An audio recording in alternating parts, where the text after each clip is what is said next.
This is the chapter where God gives you back everything they took. Life is written in chapters, and some of those chapters are painful. Some chapters are filled with loss, betrayal, silence, and nights when you wondered if the sun would ever rise again. There are chapters where people you trusted became the very ones who tried to strip you of your dignity, your peace, your opportunities, your name. But hear me, well, your story does not end in loss. Every story authored by God has a page of restoration. When God writes, He never leaves a tear wasted. He never leaves a wound uncovered. And He never lets injustice become the final sentence of your life. What they thought was permanent damage was only a temporary test. What they buried in the dark, God is about to resurrect in the light. People may have touched what belonged to you, but God never signed it away. The things they took, they thought they had stolen forever. But what is ordained by God cannot be confiscated by man. It may be delayed, but it cannot be denied. The inheritance written in your name in heaven is not negotiable. Your identity, your destiny, your blessing, your peace. Those are divine properties sealed by the Creator. When God says this is the chapter of return, it means the gavel of heaven has already struck and the verdict is restoration. Do not confuse their betrayal with your ending. Betrayal is a prophecy that your table is about to be prepared. Every hand that tried to take from you became the hand that exposed itself. Every attempt to reduce you was only proof of the value they saw in you. They took because they knew you carried something. They tried to strip you because your presence carried weight. And yet even their plots became the soil for God's promise. The stone they rolled to trap you is the very stone God is rolling away to reveal you. I tell you today, there is no theft in heaven. What belongs to you is guarded. Time may pass, but God does not forget. You may feel empty, but He is filling the storehouses behind the curtain of the unseen. While you were weeping, God was multiplying. While you were mourning, God was preparing a feast. And in this chapter, the pages will turn and you will hold in your hands what you once thought was lost forever. The beauty of restoration is that God never gives back on the same level it was taken. He gives it back pressed down, shaken together, and running over. He does not return things as they were. He returns them better, stronger, greater, because He redeems the time you lost in the process. Every year of tears becomes a year of double favor. Every moment of silence becomes a chorus of testimony. Every door they slammed in your face becomes the gate God opens that no man can shut. This is not just about getting things back. It is about God proving that He alone holds the pen to your story. He will restore you in the sight of those who thought you would never rise again. He will crown you in the presence of the very ones who tried to strip you bare. This chapter is not about revenge. It is why loss never defines your final story. About revelation. It is about God revealing that your destiny is untouchable, your assignment unbreakable, your name unforgettable because it is carved in His hand. So, walk into this chapter with your head high. Do not mourn what was taken. Rejoice for what is being returned. Do not cling to bitterness. Embrace the joy of restoration. God has a way of making sure that when He gives back, He also heals the wounds left behind. You will not only regain what was lost, you will regain yourself stronger, wiser, deeper, and more unshakable than before. This is the chapter where heaven turns the page and declares everything they took is coming back, and this time it will not leave your hands again. Life is not a single page nor a single moment. It is a divine book written by the hand of God. And every experience is a chapter. Some chapters are filled with celebration while others seem written in the ink of Sue. There are pages that you read with joy and others you can hardly bear to glance at because of the pain they hold. Yet the truth that must be remembered is this: God is the author, and He never allows a painful chapter to become the final one. Loss, betrayal, or disappointment may appear to have the last word, but in the book of your life, every tear-stained page is only a passage leading to a greater unveiling. When you encounter loss, you often feel like the book has closed on you. You think the story is over because what you valued was taken or what you dreamed collapsed. But the author has not lifted his pen. He is still writing. The story you carry is not in the hands of those who tried to strip you of your worth. It is not in the grip of those who abandoned you or those who thought your fall would be permanent. Your story remains in the hands of the one who saw your beginning before time itself and who already knows your victorious ending. When he writes with eternity in mind. There are moments when the chapter of loss feels so heavy that you cannot imagine what comes after. You see the betrayal, the rejection, the emptiness, and you assume this is where the narrative stops. But if you could glimpse through the author's eyes, you would see that the darkest chapters are only the setups for the brightest ones. In fact, without the valleys, the mountaintops would never carry the same glory. Without the tears, the joy would never carry the same depth. Every line of suffering is inked with the promise of restoration, waiting to unfold in the next chapter. The beauty of God's authorship is that he does not waste a sentence. Every painful word becomes part of a sentence that leads to healing. Every broken phrase is woven into a paragraph that builds your strength. He writes in such a way that even the chapters that seemed unbearable end up becoming the foundation of your testimony.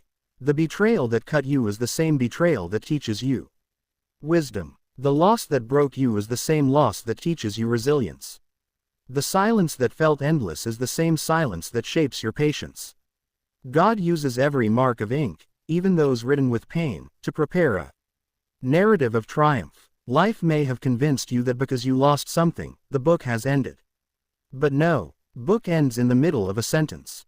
No author leaves a story abandoned in a half-written chapter, and if God is the author, he ensures that every page turns until his purpose is revealed.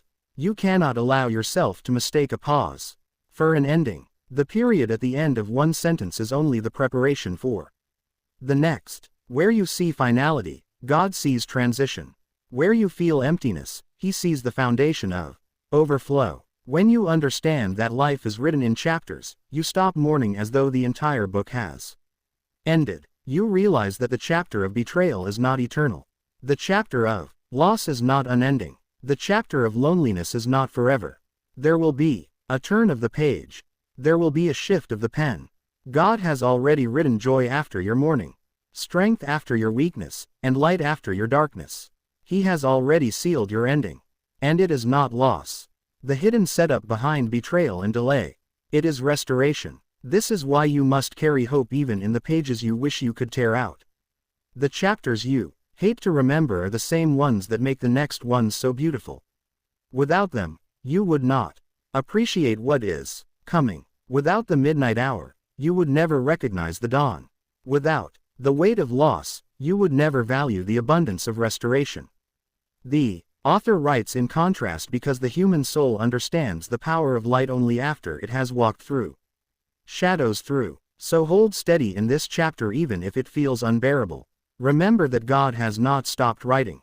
You may be in the middle of a sentence and it may feel like the ink is smudged with your tears, but the author has not put down the pen.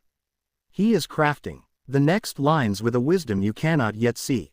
And when the page turns, you will look back and understand that even the chapters of loss were necessary to bring you to the chapter of return. What was taken from you was never truly lost, for no human hand has the authority to erase what God has ordained. People may believe that by their actions they can steal your destiny, silence your voice, or derail your future. They may whisper, they may scheme, and they may even celebrate in their temporary success. But what they fail to realize is that God does not hand over his promises to the will of men. What he establishes cannot be overturned. What he seals cannot be broken. Your life is not an open market for others to bargain with. It is a divine assignment marked and protected by the one who spoke creation into existence. When you see something stripped away, you often feel as though the very foundation of your life has been shaken. They may have taken opportunities you worked hard for, robbed you of peace through betrayal, or tried to strip you of honor through lies and deceit. In those moments, it feels as though your identity has been stolen, as though your very worth has been diminished. But the truth is, no man can take what heaven has written into your story. They may have touched the surface, but they never reached the source. They may have manipulated circumstances, but they never held the power to rewrite destiny. Consider this. When Joseph's brothers sold him into slavery, they believed they had erased his future. They thought they had taken his dream and buried it in chains. But the dream was not given by them. It was given by God. And because it was God-given, no pit could bury it, no prison could silence it, and no betrayal could cancel it. The promise still lived, untouched, preserved, waiting for its moment to manifest. The same is true for you. What was taken in the eyes of man is still alive in the eyes of heaven. When something is ordained, it carries a seal that is untouchable. A seal from heaven cannot be tampered with by earthly hands. What belongs to you carries your name written in the ink of eternity. Even if someone else holds it for a time, they are merely holding it in trust without knowing it. They cannot keep what does not belong to them. They may delay it, but they cannot deny it. They may try to disguise it, but they cannot destroy it. At the appointed time, the seal breaks open, and what was yours finds its way back to your hands, often in a greater measure than before. This is why you cannot live in bitterness over what they took. They may have thought they were in control, but they were only pawns in a much larger plan. They may have laughed, thinking they had stripped you of everything, but heaven was smiling, knowing that nothing had left your possession in the realm that truly matters. The true treasures, your calling, your purpose, your destiny were never within their reach. They can touch possessions, but they cannot touch purpose. They can attack reputation, but they cannot erase identity. They can steal moments, but they cannot steal eternity. When you grasp this truth, your posture changes. You stop grieving, as though your life has been emptied and God's timing in turning setbacks into comebacks. Start trusting as though your life is being prepared. You recognize that what was taken was never permanently stolen. It was simply removed from your immediate view so that God could refine you, strengthen you, and prepare you for a return greater than what you lost. Your destiny is not fragile enough to be snatched away by jealousy, betrayal, or circumstance. It is fortified by the word of the one who cannot lie. So lift your head even if you feel stripped. Know that you are not empty. What was ordained for you is still yours. It carries your name and no counterfeit can claim it. No thief can alter the handwriting of God. You are not at the mercy of what people do. They are at the mercy of what God allows. And He has promised that what He ordains cannot be revoked. You will see the return, not because man allows it, but because heaven has already decreed it. Betrayal is one of the sharpest wounds the human heart can feel. It does not come from strangers. It comes from those who sat close, those who smiled in your presence, those who pretended to walk with you. When betrayal arrives, it shakes your confidence and makes you question the value of loyalty. Yet, what looks like destruction in the moment is often the very evidence that destiny is moving into place. Betrayal does not signal the end. It signals the unveiling of a new beginning. It is not a period. It is a prophecy. It is heaven's way of confirming that the table God is preparing is already set and the chairs around it are being rearranged by His design. When you think of betrayal, you think of pain. But in God's perspective, betrayal is a doorway. It is the passage that shifts you from one season into another. It removes people who were never meant to eat from the fruit of your harvest. It clears the space of those who carried hearts too small to walk with you into greatness. Judas may have betrayed Jesus, but that betrayal was the very trigger that pushed him into his divine assignment. Without Judas, there would have been no cross. And without the cross, there would have been no crown. What felt like a stab in the back became the push forward into the purpose already written. That is why betrayal should never be misread as abandonment by God. It is not evidence that you are forgotten. It is evidence that you are chosen. The moment people plot against you, it is often because the fragrance of your destiny has reached their senses. They can smell the greatness and instead of celebrating it, they attempt to suffocate it. Yet in their attempt to bury you, they expose themselves. Betrayal is like light. It reveals. It shows you who was truly for you and who was against you. It separates the genuine from the counterfeit, the loyal from the pretenders, the builders from the destroyers. It clears the fog around you, so that when God elevates you, you will not carry with you those who were secretly waiting for your downfall. What they thought was their triumph over you is actually their exposure.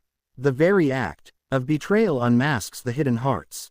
It shows the envy, the jealousy, the resentment that was hiding behind smiles. And though it hurts, it is necessary because what is concealed in the heart will one day leak into action. Better to see it now and be free than to be chained to it later when the weight of destiny is heavier. So the betrayal becomes a blessing in disguise. It frees you even while it wounds you. Every betrayal carries within it a divine announcement that God has shifted the stage. That something greater is about to unfold. That the chapter you are stepping into requires a separation from the crowd that walked with you in the last one. If they could betray you, it means they could not be trusted to hold what you are about to carry. If they could plot against you, it means they were never qualified to sit at the table that God Himself is setting before you. The table, after all, is never prepared in secret. Scripture says He prepares a table before me in the presence of my enemies. That means betrayal has to happen before the table can be revealed. Those who turned against you must stand around watching, unable to touch what God is serving to you. Their betrayal does not rob you. It only positions them as spectators when your restoration arrives. The very ones who whispered against you will be forced to witness the power of public restoration before those who doubted you. Your elevation. So betrayal is not the conclusion. It is the prophecy. It is heaven saying your table is ready. It is God's way of signaling that a new scene is being unveiled. You must not sink under the weight of it. Instead, you must lift your head, for it only confirms that your journey is divinely orchestrated. Betrayal may sting for a moment, but the blessing it ushers in lasts forever. They tried to strip you because they recognized a weight in you that they could never carry. People do not attempt to take from empty vessels. They only target what has value. And your life carries a value that threatened their comfort. The very fact that they conspired, whispered, and reached to diminish you is proof that they saw what you carried even before you fully recognized it yourself. Their attempt to reduce you was not random. It was a response to the greatness written into your being. Envy is always stirred by evidence, and they saw evidence of a destiny that surpassed their imagination. When a diamond is discovered, it is buried in the earth, surrounded by dirt and stone. To the untrained eye, it looks ordinary. But when those who know its worth stumble upon it, they stop everything to claim it. They dig, they scrape, they take it into their possession, even if they cannot refine it. That is what people did to you. They saw the glimmer of something rare, and in their desperation they tried to strip you of it. But what they failed to realize is that value is not diminished by mistreatment. A diamond does not lose its worth because it is placed in the wrong hands. It only awaits the right moment for refinement and revelation. They thought by tearing you down, they were making you smaller. In truth, they were proving how significant you are. No one wastes time on the insignificant. They did not fight you because you were weak. They fought you because you were strong. They did not attempt to silence you because you had nothing to say. They tried because your voice carries impact. They did not reach for what was yours because it was worthless. They reached because it was priceless. Their very actions revealed the truth. They tried to deny that you are chosen, that you are set apart, that you are carrying more than they could ever handle.